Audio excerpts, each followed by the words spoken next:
Muy buenas tardes, queridas amigas y amigos de este espacio de honor, en este caso, del Mincaricuy. El Mincaricuy, para recordárselos, es una suerte de aula abierta promovida por la Escuela de Educación Superior Pedagógica Puquiasunchis para encontrarnos con experiencias que inspiren, alienten esa necesarísima revolución educativa que siempre estamos necesitando los seres humanos. Bien, para mí, en este número, en este capítulo de Mincaricuy, es un verdadero honor, una alegría presentarles al señor Alejandro Kusianovich, a quien tuve el gusto de conocer unos años atrás, en el marco de un encuentro de pedagogía tricerebral. Ya nos comentará de qué va eso, ¿no? Pero bueno, de Alejandro tenemos que contarles de que enhorabuena, enhorabuena es sacerdote, docente vocacional, eh, condecorado con el grado de Amauta, que para nosotros que entendemos, sabemos y vivimos el quechua, es un galardón que se le da, se le ofrece a quienes realmente hacen un servicio de maestría en la vida, ¿no? Es para nosotros el sinónimo del planteamiento de la pedagogía de la ternura, que lejos de esta limitante visión moralista, y que la hace como dulzona y edulcorada, pues se ofrece como un camino pedagógico, humano, completo y que se sustenta en el amor a la diversidad. Además, eh, pues ustedes habrán escuchado de repente, y los que no se enterarán de que va Manto, ¿no? El movimiento de adolescentes y niños trabajadores, hijos de obreros, que también lo ha fundado. Y es el actual coordinador del Instituto de Formación para Educadores de Jóvenes, Adolescentes y Niños Trabajadores, IFEJANT. Entonces, para nosotros va a ser un baño de reafirmación de los valores que tratamos de compartir desde Pugliasunchis. Bienvenidísimo a esta tarde de conversación, Alejandro Kusianovich. Un honor tenerlo en esta entrevista. Muchas gracias. ¿Me permites dos pequeñas correcciones Por supuesto. al, a la presentación? Una primera, tiene que ver con que yo no soy el fundador del MANTOC. El MANTOC Ah, fue creado por jóvenes trabajadores y trabajadoras, donde había empleadas domésticas o fábrica, que en el año 76 estaban reventados porque había habido el decreto 010, con el cual se permitía licenciar del trabajo sin mayores complicaciones a empresarios, y, este, y nos reunimos a nivel nacional como gente de 10 o 12 regiones del país, no más. Y a mí me impresionó, participé por cierto, acompañaba o acompaño al movimiento de jóvenes trabajadores. Pero qué cosa interesante. Yo estaba ilusionado, era mi mirada obrerista, estaba ilusionado de que ahí vamos a discutir cómo se organizan las luchas para la reposición de los despedidos. Todos los que estaban ahí y habían trabajado en empresa, estaban todos despedidos. Y lo que va a pasar es que habrá menos jóvenes con experiencia sindical en las empresas y como obreros, y habrá mucho más gente en lo que podríamos llamar trabajo, autoempleo o trabajos informales, etc. Y entonces se plantearon algo que me pareció y que me sacó de cuadro. Y dijeron, empecemos por contribuir en las distintas regiones de las que venimos, empecemos a promover la organización de niños, niñas y adolescentes trabajadores. Y yo levanté la mano y dije, no estoy de acuerdo, porque no estaba de acuerdo. Eso es una traición al movimiento obrero. ¿Se dan cuenta? Como a veces uno tiene la tutuma media rara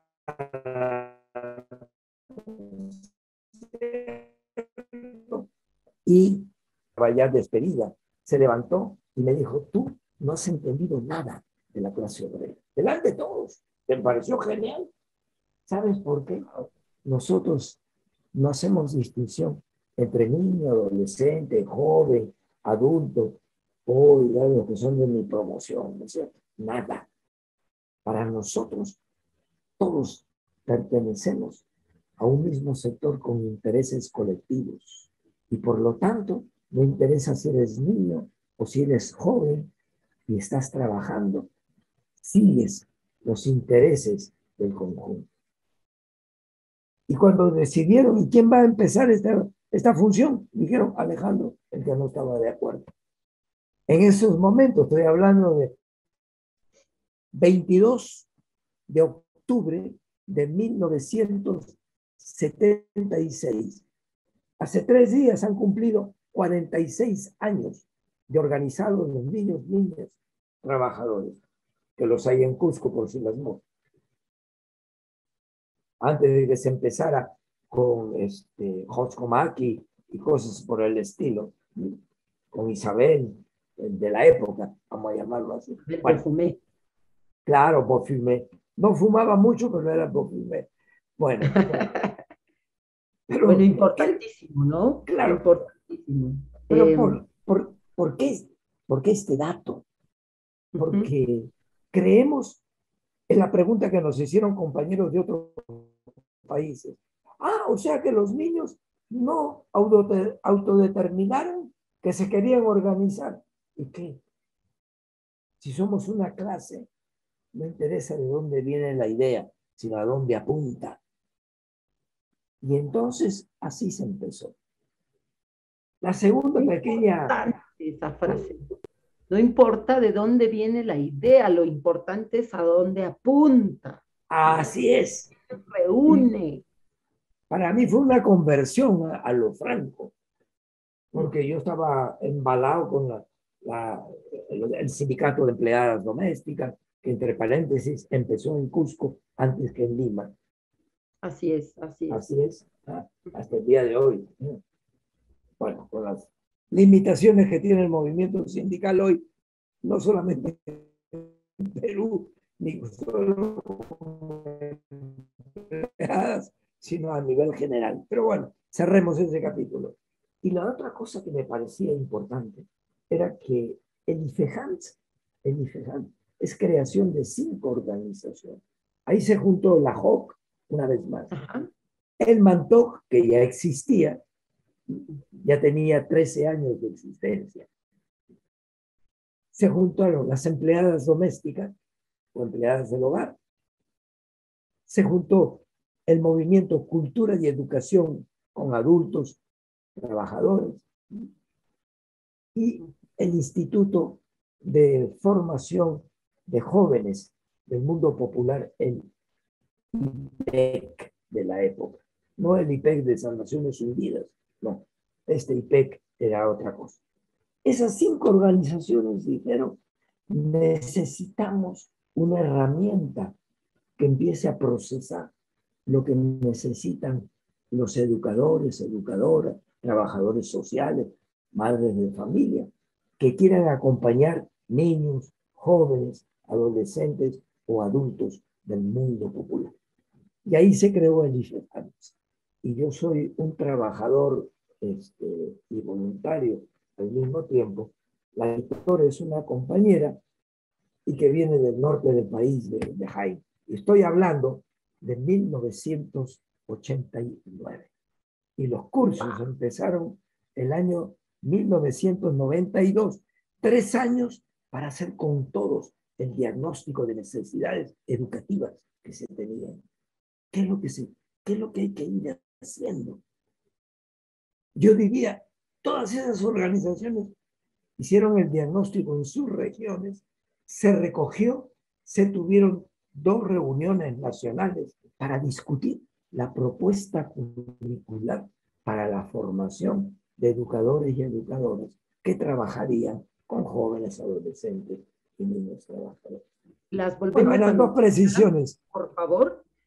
las 5 porque hemos tenido dificultad de oírte, entonces las Ya, 5 ya. organizaciones. ¿Cuáles son? JOC, la JOC, Ujú, el IPROFOT, que es una organización de empleadas domésticas, ujú. el IPEC para jóvenes del mundo popular, no obligatoriamente trabajadores, 4, el MANTOC, Que ya y era el movimiento. 5, cultura y educación, que era Ok. una cuestión de educación popular.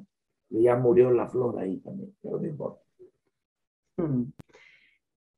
Importantísimo ver porque esta historia de la que van a ser conscientes las chicas y chicos con los que trabajamos como nuestros estudiantes, este, eh, creo que están en la obligación de mirar qué se trabajó para no reinventar nada de cero y Claro, reconstituirlo, repotenciarlo, pelearse con lo que haya que pelear, votar lo que haya que pelear, pero potenciar lo que necesitamos que se reflote, ¿no?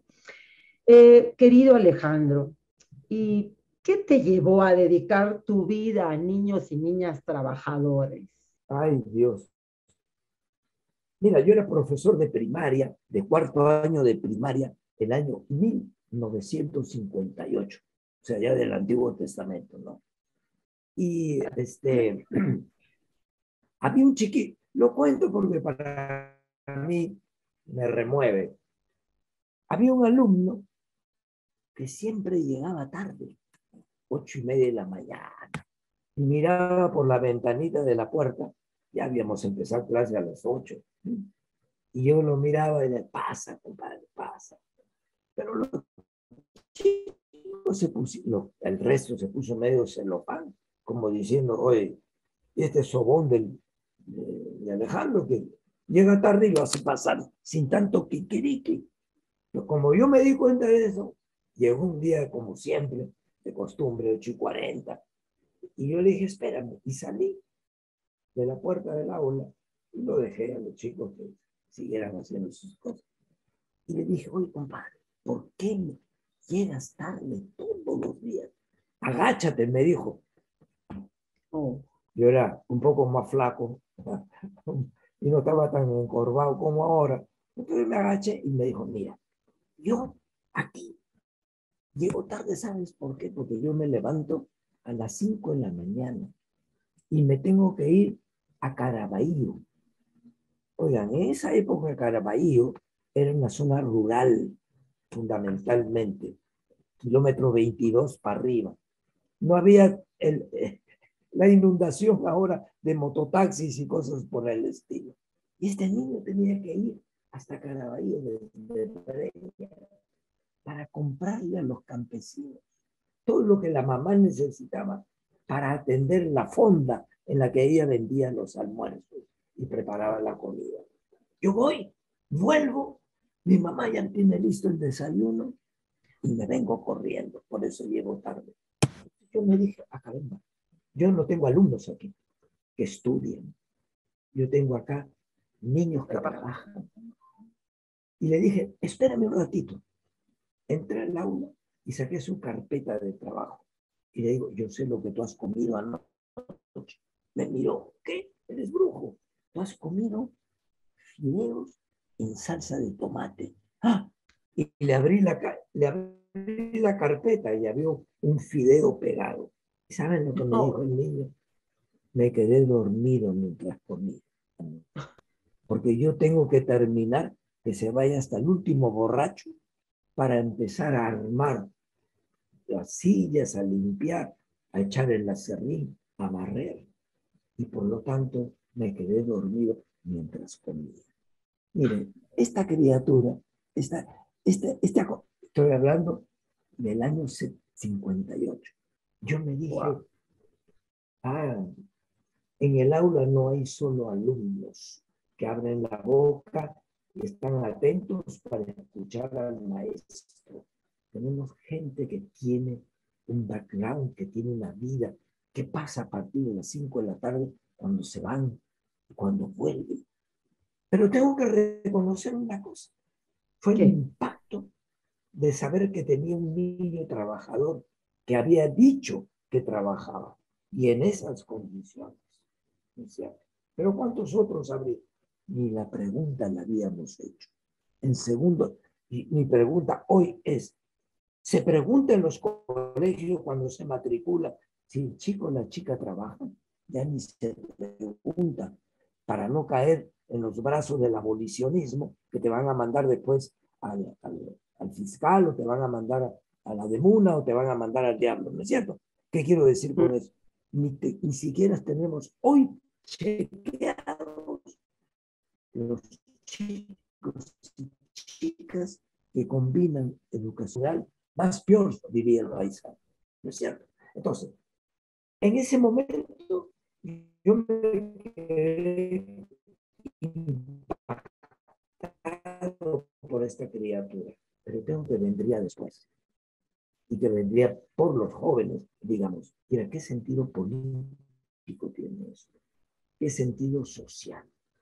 ¿Y qué implicancias trae para quien trabaja en la escuela o fuera de la escuela con este tipo de criaturas en circunstancias tan duras y tan difíciles? Eso vendrá con el tiempo y las aguas. Pero en ese momento, lo que impactó para mí fue el no mire solo las caras, mira la historia de cada criatura.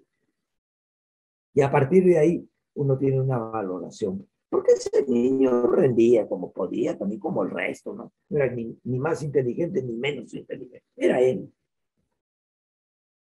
Bueno, es un poco por ahí. Y la última cosita, perdóname, que Sí, quería sí. decirte, esa vaina de Amauta Mm. es muy importante. No el título, esa nota, porque Amauta significa sabio. Y amoroso vocacional. Exacto, linda expresión que has acuñado ahí, ¿no es cierto?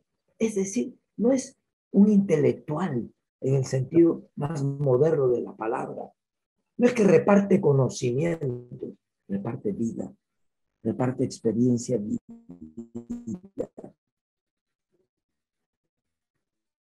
reparte experiencia corregida, reparte sabiduría. Entonces, la escuela nos llena de conocimientos. Los amautas de nuestras comunidades nos llenan de sabiduría, de sentido de la vida, etcétera. Por eso me parecía importante hacer estas tres puntualizaciones. Es verdad. Felizmente, bueno, aparte del público en general que nos escucha, que comparte este espacio, nuestras estudiantes y estudiantes pues hablan quechua y sabemos la diferencia, pero hay que contagiarla, Así porque no es. se trata de solo saberla, sino justamente de no tenerle pánico a ejercer la vocación, el oficio que sea, desde el amor, desde la vocación. Todo conocimiento que entre en nuestra cabezota se dé al servicio de que Así es. esta tierra quede un poquitito mejor de cómo la heredamos nosotros. Querido Totalmente Alejandro, de acuerdo. perdón, repíteme eso que se fue nuestra Sí, señal un poquitín. no, está bien, te escucho. Ya.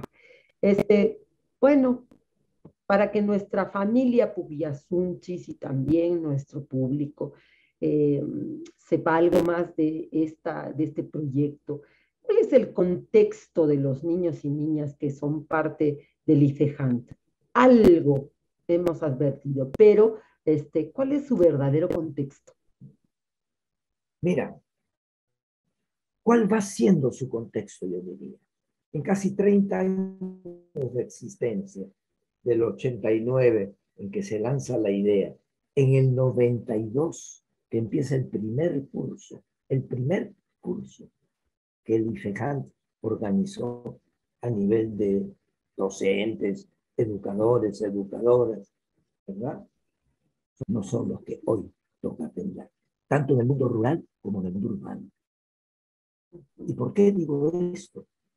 Porque la apertura, tanto al mundo, yo diría, amazónico, como al Ande y la costa, nos hacen ver de que no podemos hablar de el niño, la niña.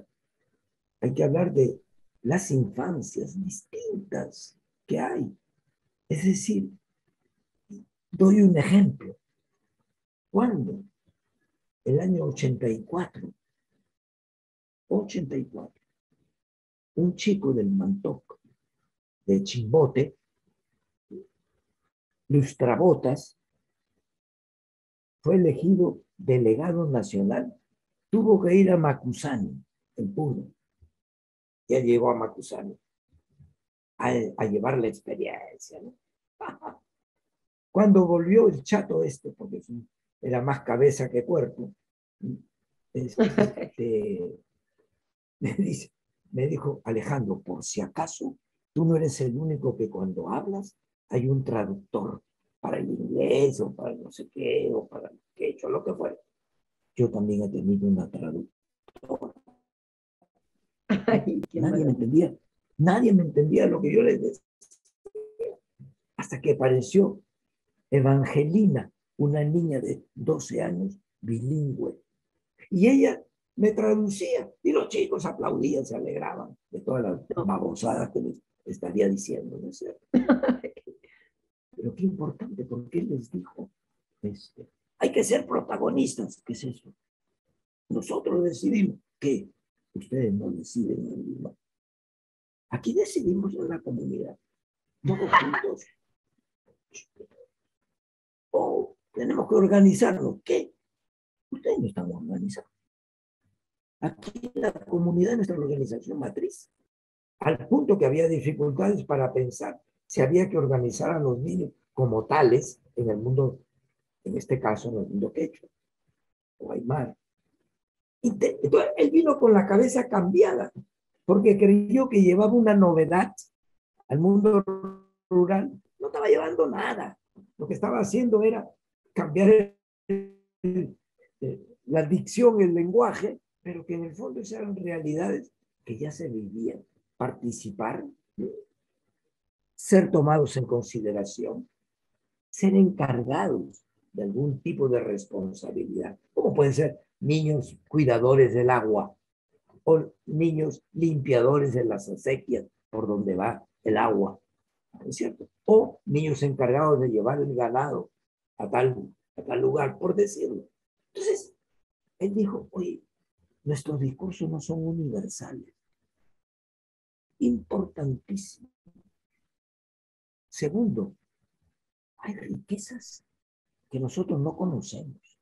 Estoy hablando de un chico de la costa y de Chimbote y ilustrador de botas de la época. Y dijo, tenemos que discutir todo esto. Mientras el movimiento no esté presente en ese mundo, no vamos a entender que este país tiene diversidades que son una riqueza y no una trampa. Entonces, fue interesante cómo se incorpora esta mirada que tiene que ver con la lengua. Sí, nunca voy a olvidar el año 85, en una reunión de UNESCO que hubo en Lima, hubo dos antropólogos, Aramburu, de Colombia, y compañero de Venezuela, Leslie, ¿no? Oigan, estos dijeron una cosa que para mí me marcó. Hay que evitar la pérdida de toda lengua. Así es. Porque si se pierde una lengua, se pierde una manera de entender el mundo y de Así ser es. humano y de ser humanos. Y me pareció genial. Y cuando de Paraguay nos llega un documento al movimiento y al IFEJAN que querían hacer que la lengua guaraní no fuera la lengua oficial, sino segunda lengua. En Y Paraguay. firmamos protestando para que se mantuviera. El paraguayo que no habla guaraní no es paraguayo. Así es. Ah, aquí el que habla quechua, ya sabemos cómo lo miran, ¿no? Y qué conceptos se tiene. Entonces, esta pelea se va, se va enriqueciendo a partir de esas experiencias. Esto no está escrito en libros, eso de que voy, hablo y nadie me entiende, y yo creía que mi lenguaje era lo universal, ¿no es cierto? Que había que ponerse al día, hay que aprender que hay que ser protagonistas. ¿Qué diablos es eso? La palabra ni interés, como no interesó en su origen, tampoco acá en Lima, tengo que reconocer. Entonces, creo yo que estos contextos han ido cambiando para bien, para más o menos, y Y para para mal, pésimo. y para pésimo, y para pésimo. Para bien, que ahora tienes tú una obligación formal de decir existe una convención sobre los derechos del niño. Quiero Desde decir los novelas, ¿no? que de lo que estamos hablando, esto sucedió 13 años antes de la La convención. convención. Antes de la Maravilloso. convención. Ya los Poderoso. chicos decían, somos nosotros protagonistas de nuestra propia vida. Nosotros determinamos qué queremos hacer. Nunca me voy a olvidar de esa niña de aquí de un barrio del norte, ¿no? Que cuando dijo, le preguntaron en Ámsterdam y se lo preguntó el ministro de Trabajo de Pakistán, a una niña peruana y a otra niña nicaragüense de la época. ¿No? Le dijo, ¿y usted por qué trabaja, niña? El ministro. Y le dijo, a ver, yo le voy a contestar a su pregunta, pero usted me va a contestar primero a la mía. Uy. Así le dijo el ministro. Si usted hubiera tenido un padre que abandonó a su esposa y nos dejó cuando éramos pequeños, o si usted hubiera tenido un pretendiente de mi madre que además comercializaba droga, etcétera, ¿no? Y si usted hubiera escuchado, como yo he escuchado, a mi mamá, cuando estaba papá todavía, a través de las esteras, que en la noche le decían que vamos a darle de comer a los chicos mañana, y lloraban, ¿usted se habría quedado en su casa o habría salido a ser solidario con su padre y con su madre? Y el ministro genial le dijo, yo les entiendo, yo de niño he sido trabajador como ustedes, pero aquí estoy representando al país que está amarrado con todo esto de Naciones Unidas, y los decretos y el convenio 132, 138, etcétera. Pero yo te entiendo, le dijo, estoy de acuerdo con ustedes. Un ministro de Trabajo de Pakistán que se reconocía él mismo, pero que decía, aquí yo estoy libre para decir lo que pienso, porque estoy representando a un Estado, ¿no? Que está amarrado con todas estas cosas. ¿Por qué cuento esto? Porque esa realidad hoy es más dura que ayer. Es más dura que ayer. No solo por la pandemia. La pandemia ha sido como antiguamente para revelar una foto, había que meterla en unos líquidos, en unos químicos que permitían el revelado y después que se seque el papelito. Bueno, la pandemia ha jugado ese papel de revelarnos a nuestra propia fotografía de humanidad. Pero esto viene de atrás. Entonces, hoy hay pasos importantes que se han dado en algunos terrenos y en otros no.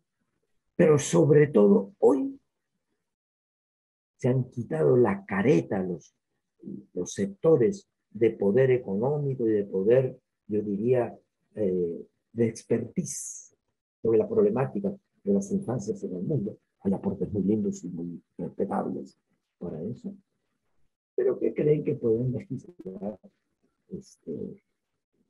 a partir de un contexto que no es el de todos. Entonces, por ejemplo, cuando hemos discutido en Milán, en Mm. Italia, fuimos a Italia a un evento. Yo fui con una chica de Ayacucho, ¿no? de Huamangamanta, pero ella era de Choche. Bueno, lindo.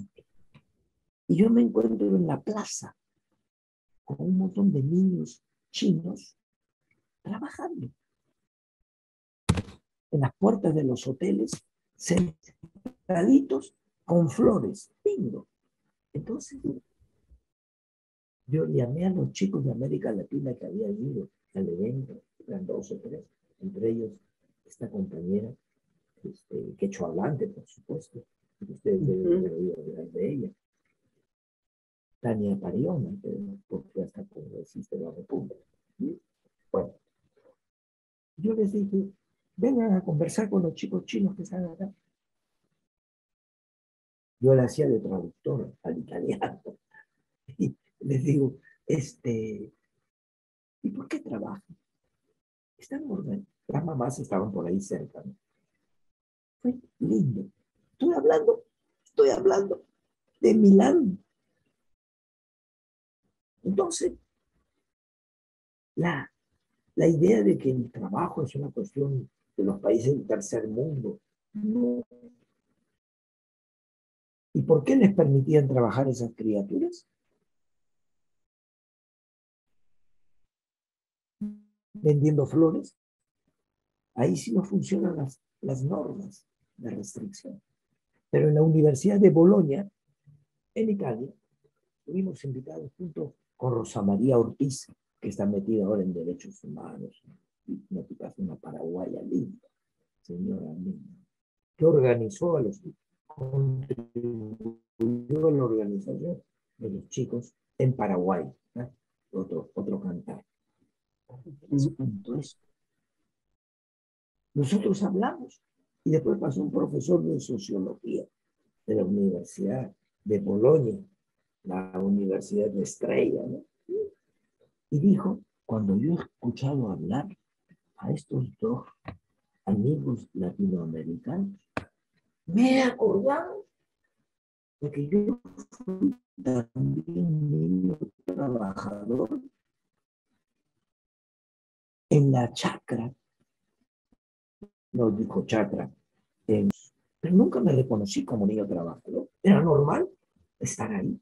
Entonces, mira cómo, y este profesor dijo, ¿no?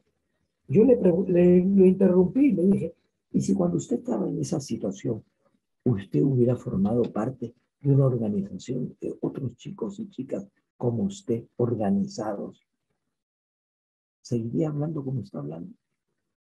Bien interesante. Él dijo, no teníamos eso. Por vergüenza, me dijo. Porque nos da vergüenza que en una sociedad que se cree que ha llegado a cierto nivel de desarrollo, ¿no? El trabajo de los niños es una lacra. Bueno, esta situación se ha transformado. Hoy, ¿saben lo que se ha producido en la línea de lo que tú muy bien señalabas, Tania? Y lo pésimo, lo peor, ¿no? Se ha clandestinizado. Así es, y se hace menos sujeto de derecho, pues por ende, ¿no? Así De es. protección. Ese es el resultado de estas políticas abiertamente perseguidoras, perseguidas. ¿Eh? Aquí, chico y chica trabajan. ¿Cómo le pasó a un niño en Iquitos el año pasado, el año pasado? Lo agarraron entre el encargado de la DEMUNA, de no sé qué diablo, de la municipalidad o del gobierno regional, la policía y un educador de calle. Le dijeron que no puedes trabajar. Y se lo llevaron para que los firmaran un papel que nunca más lo mandarían a trabajar. Miren qué cabeza. Y el niño tranquilo dijo, yo voy a seguir. O sea, empujar a esconder la realidad para evitar la represión y para Claro. evitar problemas, ¿verdad?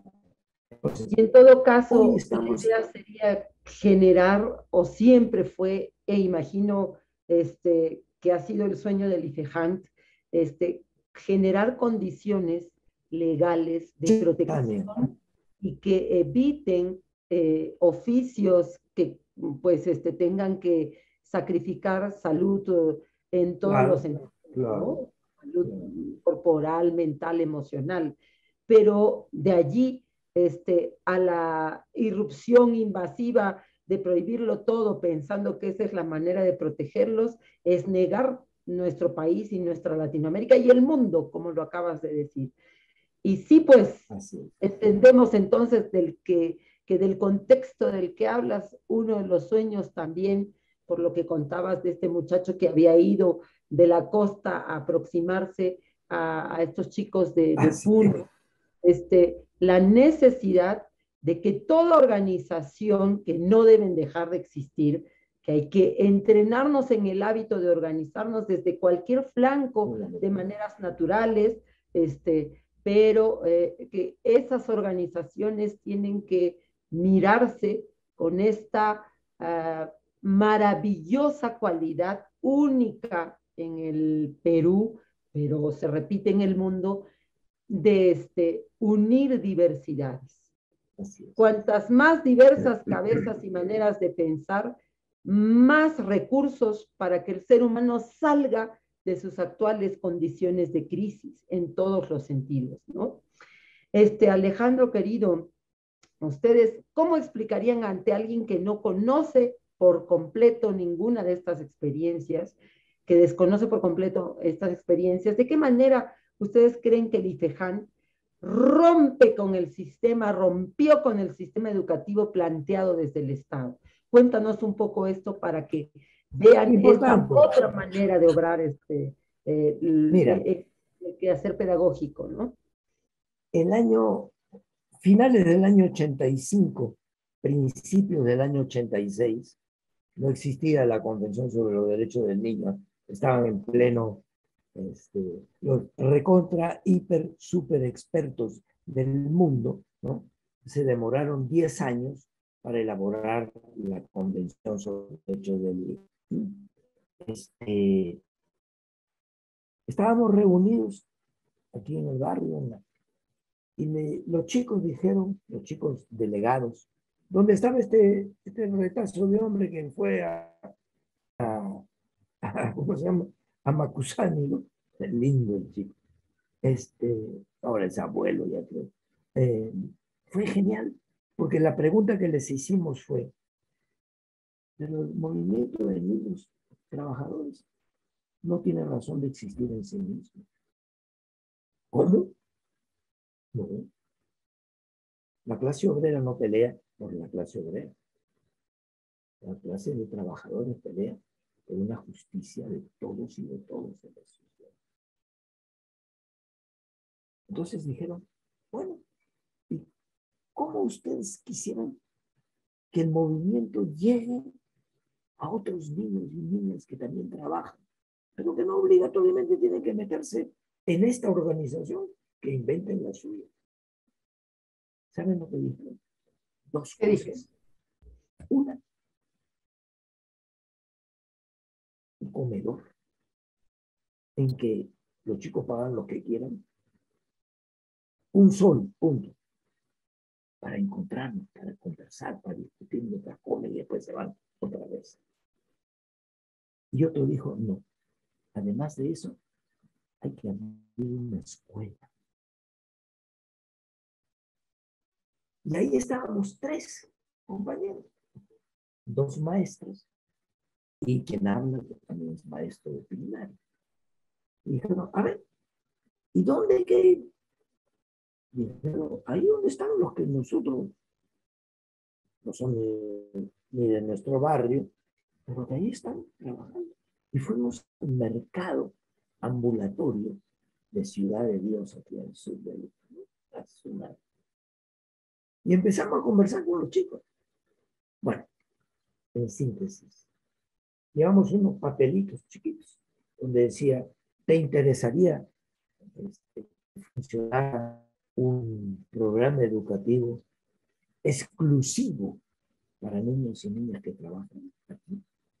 Y se me acercó uno, que lo llamamos el loco Julio, ahora es un viejo mayor, y me dijo, oye, un ratito, ¿qué diablos vienes a hacer tú acá?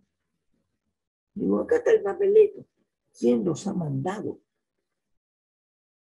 ¿O ustedes vienen aquí para hacer negocio? No, dime. Bacana. O ustedes vienen por 15 días y después se aburren de nosotros y se largan, como ha pasado con otra gente. Este bandido un día me ampalló, ya cuando funcionaba la escuelita, y me dijo, y me dijo, contéstame lo que te voy a preguntar. ¿Tú estás aquí metido o porque eres evangélico o porque eres, no me dijo terrorista, pero que estás metido con estos grupos que están haciendo algo, buscan un cambio y una revolución? Yo lo miré bien, después de los dos lados me metí, me miró fijo, se volvió y se fue. Pero fue importante.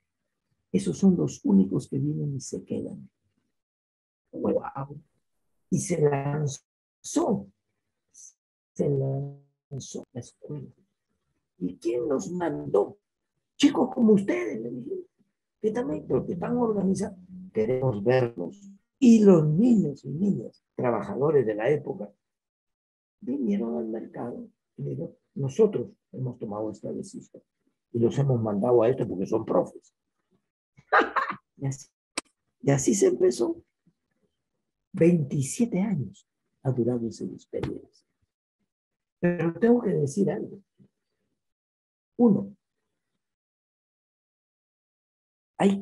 la metodología de la enseñanza y del aprendizaje no puede partir ni de textos ni de libros. Tiene que partir de la vida de ellos. Venimos a la escuela para reaprender a pensar con la propia cabeza. Dos, nosotros estamos abiertos a ir a invitar a otros que quieran venir. Si lo que vamos a construir eso que llamaban colegios, programa educativo especial es para niños y niñas trabajadores del mercado. ¿Y por qué especial y exclusivo? Porque no sé, aquí el colegio francés, el colegio italiano, el colegio mío no sé cuantito. Para esa gente. Aquí es para los que trabajan. Y yo me acordaba de ese niño, del video pegado en su carpeta. Ay, sí. ¿No es cierto? Dije, Mm. pucha, un profesor, que yo me saco el sombrero frente a. Tengo que decir su nombre, el profesor Arenas. No lo he visto hablando mucho. Entonces, ¿por qué lo planteo? Porque cada año este profesor me pareció genial. Él dijo, ¿cómo siguen la propuesta curricular? La propuesta curricular es la propuesta que viene de la vida de las criaturas. Y a partir de ahí hay que reinventar qué le puedo robar para la matemática, qué le puedo robar a la vida concreta, para el lenguaje, qué le puedo robar para la física. Hay que pensar a partir de lo que ellos están viviendo y Una haciendo. vez más, la educación en la vida y para la vida, pues. Así ¿No? es, así es. Bueno, y dijimos, y esto me parece bien importante decirlo, y dijimos, aquí no hay notas. ¿Quién es el primero? ¿Quién es el segundo? No existe eso, porque eso favorece una sociedad de la competencia. Y competir es amenazar a otro. Y por el contrario, ahora la necesidad, y siempre lo fue, es crear la De experiencia, la las tareas posibilidad que de usted. lo colaborativo, ¿no? Así es, así es. Y mira, claro, era un grupo de 25. A mí me ha tocado dar clase con 70 críos en, Ay, wow. en quinto de primaria. Eso sí, ojo, nos demoramos 7 años, 7 años para que el ministerio reconociera, pero nosotros dábamos certificado igualito, aprobó, pasó al segundo año. No interesa. 7 años, hasta que llegó Gloria Helfer de ministra y reconoció la escuela. Ah, maravilla. Pero la escuela ya tenía 7 años de vida. Claro. Pero hay una cuestión que me parece clara.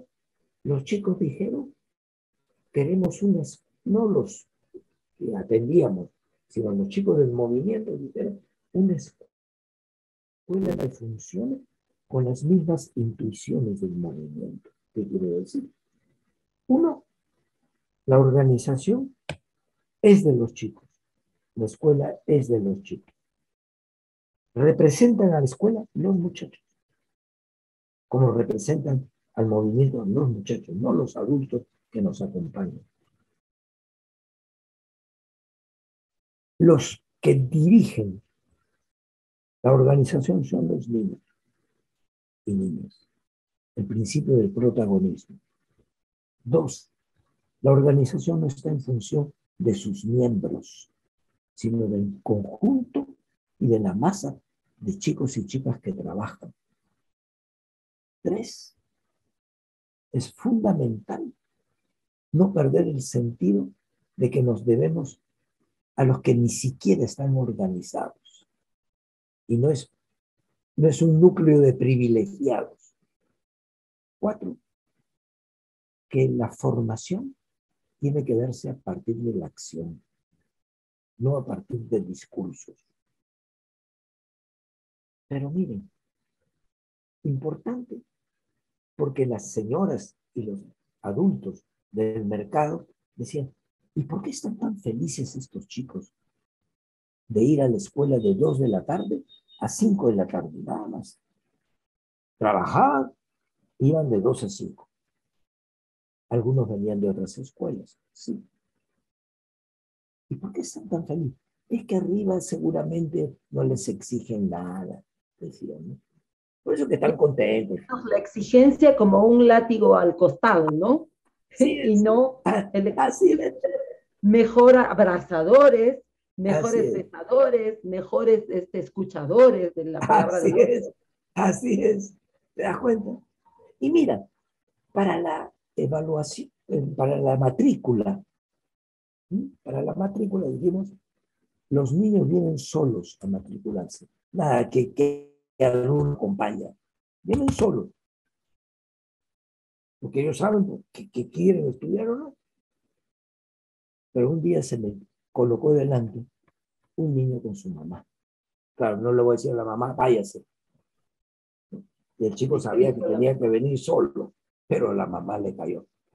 Ese diálogo para mí fue muy importante. El niño, yo le pregunté, ¿y tú, a qué grado vas? El chiquito miraba a la mamá, ¿no? Y la mamá me dijo, bueno, mi hijo es brutito. Yo lo miré al chibolo. Nos miramos como diciendo, o sea, la vieja está media tramposa aquí. Bueno. Habrá que comprenderla. Pero ¿sabes qué? Qué lindo. La mamá me dijo, mire, profe, este chico no ha terminado 4º año de primaria porque no lo jalaron. Bueno, terminamos de hablar, la mamá se tenía que ir a seguir trabajando. Ya nos quedamos los dos. Y me dijo, oye, así que tú eres brutito, compadre. No, me dijo, ahí se soltó el muchacho. A partir de octubre yo nunca más fui a la escuela. ¿Y por qué? No tenía zapatos. Había jugado tanto fútbol que tenía todo roto. ¿Cómo iba a ir sin zapatos a la escuela para que se pongan? Yo dejé de ir, a mí no me jalaron. Entonces el problema no era un problema de Mitra, que no entiende, era un problema de tabas, de zapatos. Entonces, ¿se dan cuenta? Y dijimos, sí, adelante, compadre, no te preocupes acá. Segunda cosa, nosotros no pusimos curso de religión. Y mira tú, ¿quién eres? No. Dijimos no. Porque eso es, ¿por qué tengo que ver? Queremos un país laico, queremos una sociedad netamente laica. Pero qué interesante. No poníamos nota sino que dábamos una apreciación sobre las cosas que hacían los chicos. Es decir, una opinión y un diálogo. Mira, ese niño que le faltaban los dientes, ¿eh? Estaba bien maluco en todo, no rendía mucho, pero no, pero cuando al final dijimos, va a haber premiación, todos tienen que ser premiados según su propia capacidad que han demostrado. Entonces se reunieron los chicos y dijeron, al Jimmy, era el nombre del chiquito, al Jimmy hay que darle un diploma que diga así. Reconocimiento al Jimmy que trabaja desde las 4 de la mañana ayudando a su mamá hasta la hora en que viene a la escuela. Y se le dio su diploma. El Jimmy es el que va a recoger lo que la mamá tiene que vender en el kiosco. Al Lucho, que ya murió, ¿ya? A Lucho hay que felicitar, porque pela muy bien los pollos que después tienen que meter en el horno. A cada cual se le reconoció qué dote tiene. Todos recibieron su diploma. Al diablo. Porque no hay que premiar conforme a un estándar. A otros, porque Interesante, además. avanzó en matemáticas. Uno me dirá, pero eso no tiene forma, vale todo, vale cada criatura. A uno se le puso, siempre ayudó a sus compañeros y compañeras. Entonces, esto fue para nosotros importante. Claro, estos niños llegaban a casa y la mamá podía decirle, no nos hemos reunido mucho con las mamás, ¿no? Tengo que reconocerlo, ¿no? Porque no tenían tiempo, ¿no? Por Estoy supuesto. hablando de los inicios. Después se fue mejorando. Hasta vinieron voluntarios italianos que se incorporaron a ser docentes en este mismo estilo. Entre ellos, Gianni Schibotto, que pues, hasta ahora es docente en la universidad externado en Colombia, ¿ah? Doctor y pues, ha hecho una cantidad de cosas. Esto para decirles cómo reaprendimos a ser maestros y maestras. Maravilloso. Querido Alejandro, ¿y ustedes cómo han visto reflejado el trabajo que han desarrollado con estas niñas, estos niños? ¿Qué ha pasado en adelante? ¿Cómo los han visto crecer? ¿Qué ha pasado con sus vidas? La gran mayoría de chicas y chicos con los que nos hemos reunido ya son mamás, son papás, ¿no? Algunos ya murió, como les dije, entre otros un chico chabetero, ¿no? Que yo a las 10:30 de la noche estaba para tomar el bus para irme del mercado y me rodearon un grupo de chiquillos, de jovencitos, a robar. Y uno se me acercó y me arrancó una carterita que yo tenía aquí. Y yo me caí y me quedó mirando.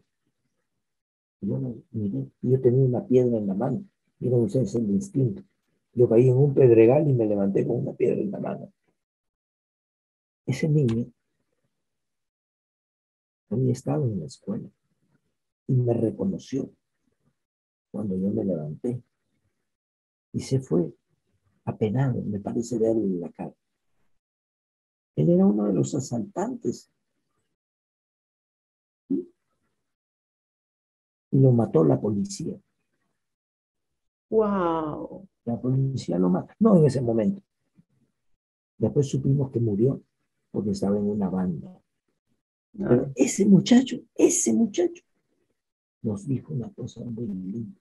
No quiero seguir viviendo en la casa porque todos se dedican a comercializar droga y yo no quiero caer en eso. Si tuvieron que ir a un cuarto, 2 o 3 de ellos se les apoyó para eso. ¿Qué es lo que quiero decir? No se hacen milagros. No todo el mundo responde como uno quisiera, pero lo que no puede terminar en saber, porque eso, la mirada de esta criatura la tengo aquí. Ese niño, como diciendo, ya me equivoqué, me equivoqué. A mí me bastó eso. Y me sentí una miseria con mi piedra en la mano. Estamos hablando de educación, no estamos hablando de apropiación de conocimientos y llenar la cabeza de Claro, y teoría. hay Estamos una hablando de diferencia quién enorme como ser entre humano. criar eruditos y Así criar es. gente cuyo conocimiento, aunque sea magro para las bibliotecas, se emplee en generar una mejor vida para uno mismo y para la comunidad de la que forma parte. Así Y es. eso Así creo que es. nos permite también la atención a esa nuestra particularidad, en este caso a la particularidad de estas niñas y niños, los hace también sujetos más fáciles de generar vínculos con cualquier otro tipo de niñas y niños, con cualquier otro tipo de seres humanos. Porque si ya fue mirada su particularidad, por supuesto que van a estar más abiertos a mirar otras particularidades Así de ellos. es. Así es.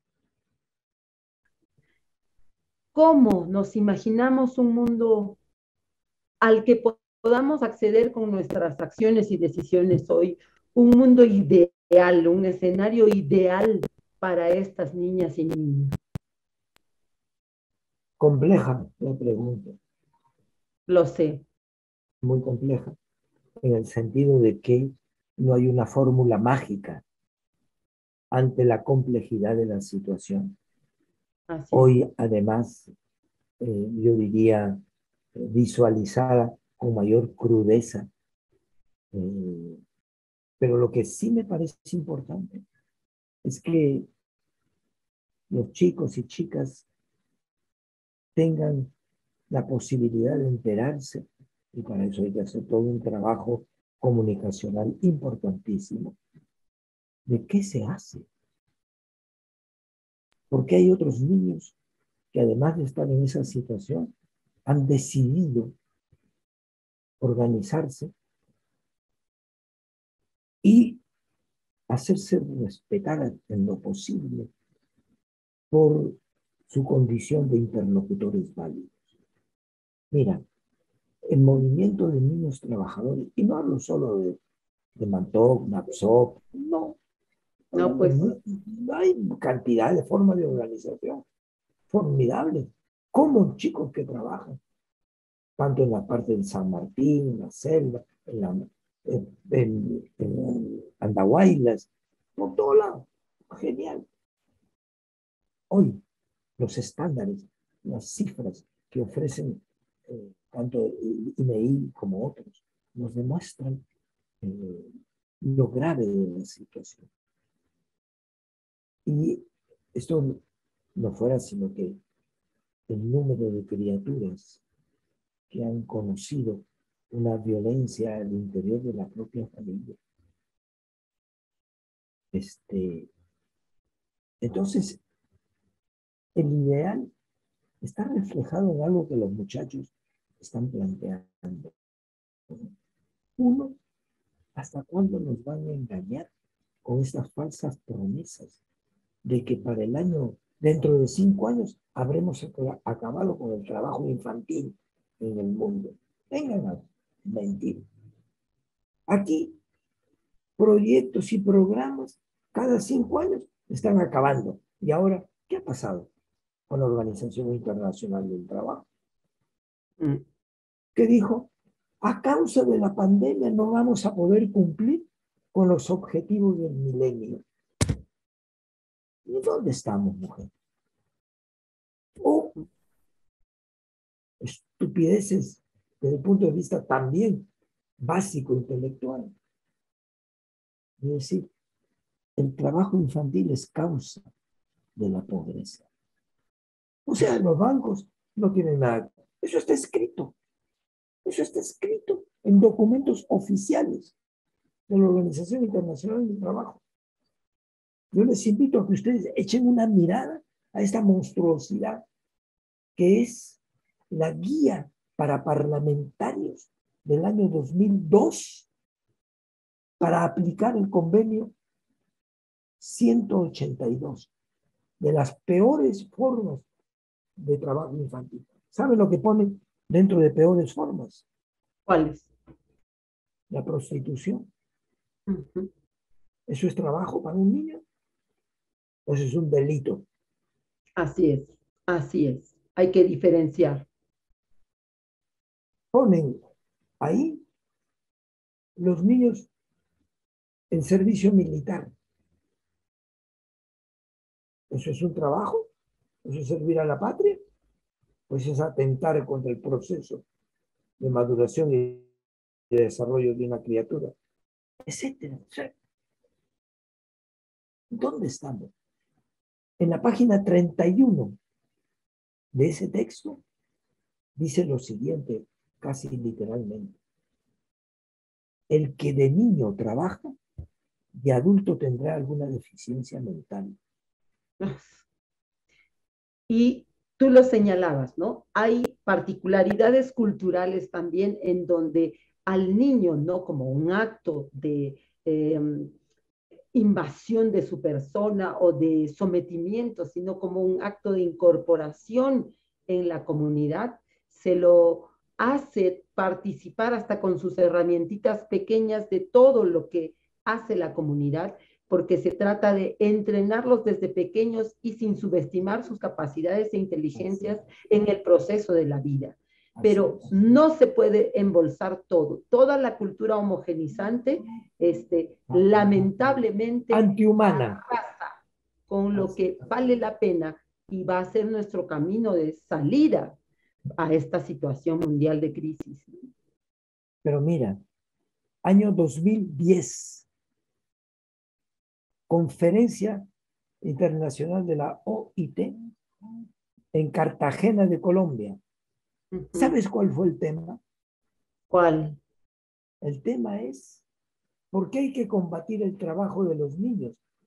Porque lesiona el trabajo de los jóvenes.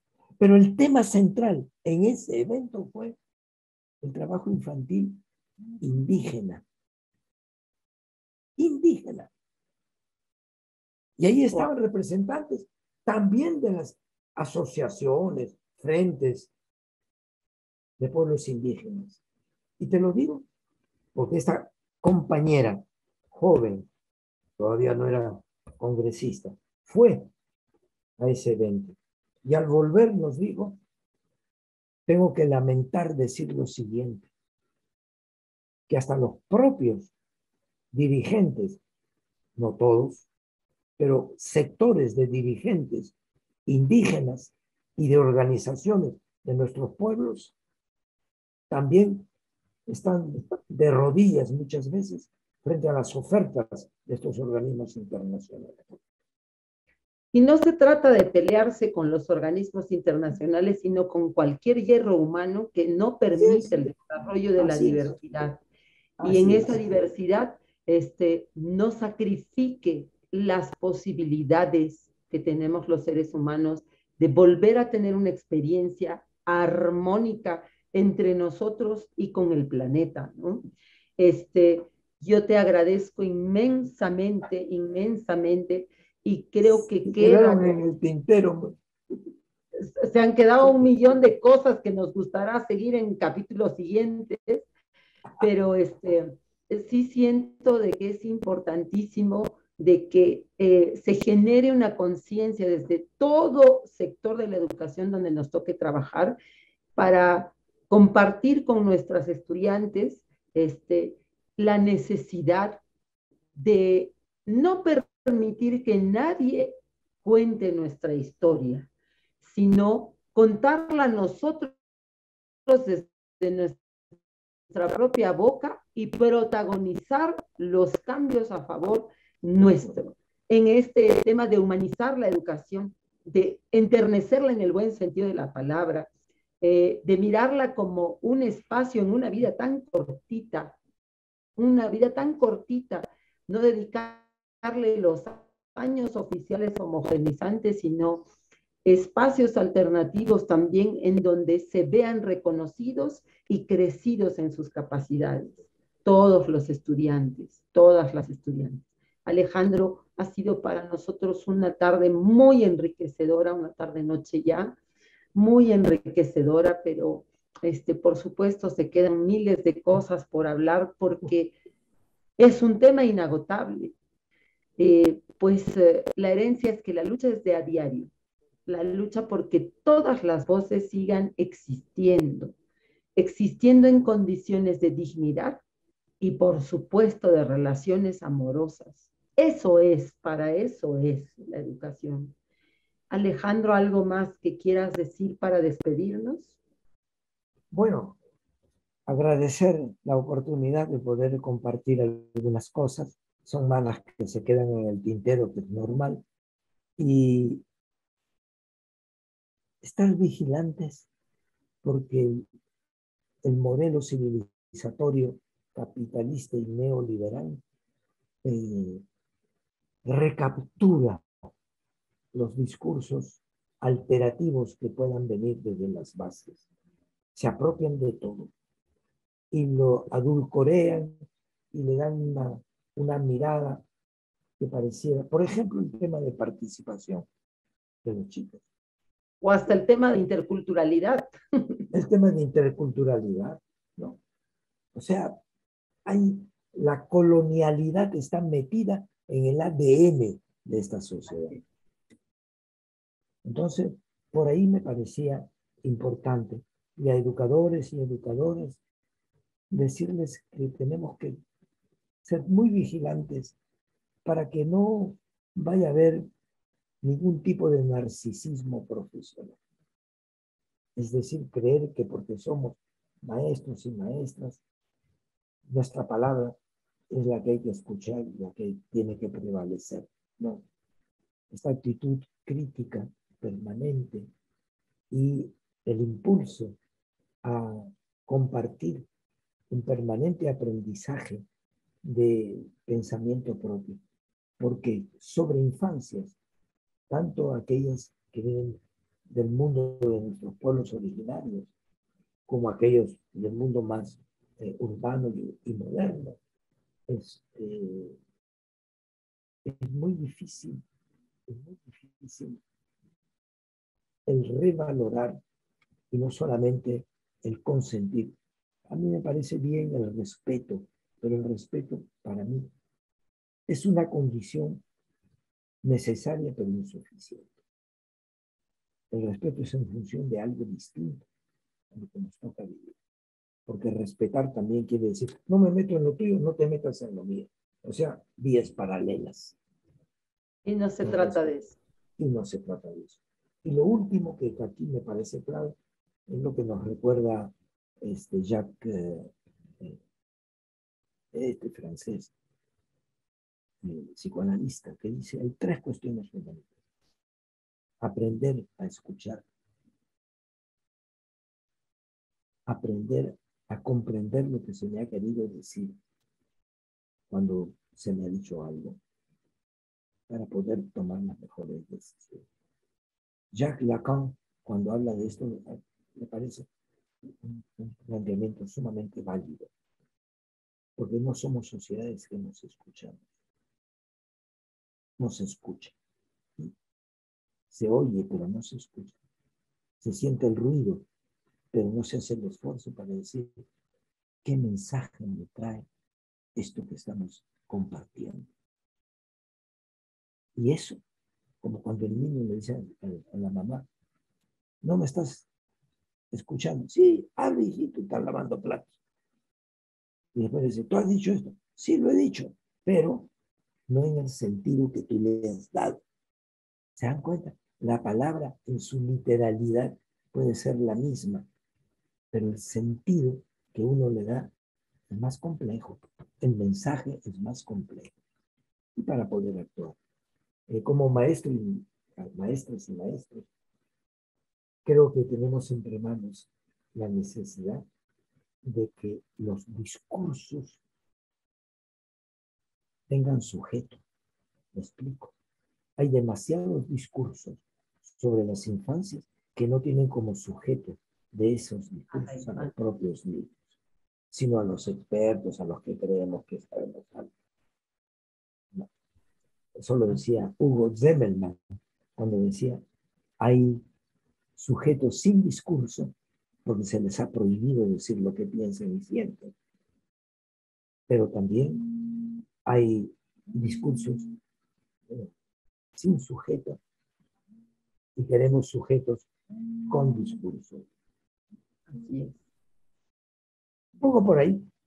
Que esta tarde todo lo dicho de tu boca, que esas experiencias de estas chicas y estos chicos, que estos sujetos con alma, buscando organizarse y buscando facilitadores de esas organizaciones, nos encuentren a ustedes que se están formando, nos encuentren a nosotros que los estamos formando en el arte de ser mejor gente, para servir en mejores condiciones a esta humanidad. Que nos hayamos escuchado esta tarde. Muchas gracias de corazón, Alejandro. Gracias. Hasta la próxima, pues, contigo. Con gusto. Y para quienes se perdieron la posibilidad de ver la transmisión en vivo, pues está ahora en pantalla el horario de nuestras radios y de las emisiones, que en diferentes horarios retransmiten un resumen de esta conversación. Muchas gracias y hasta la siguiente edición de Minkariku.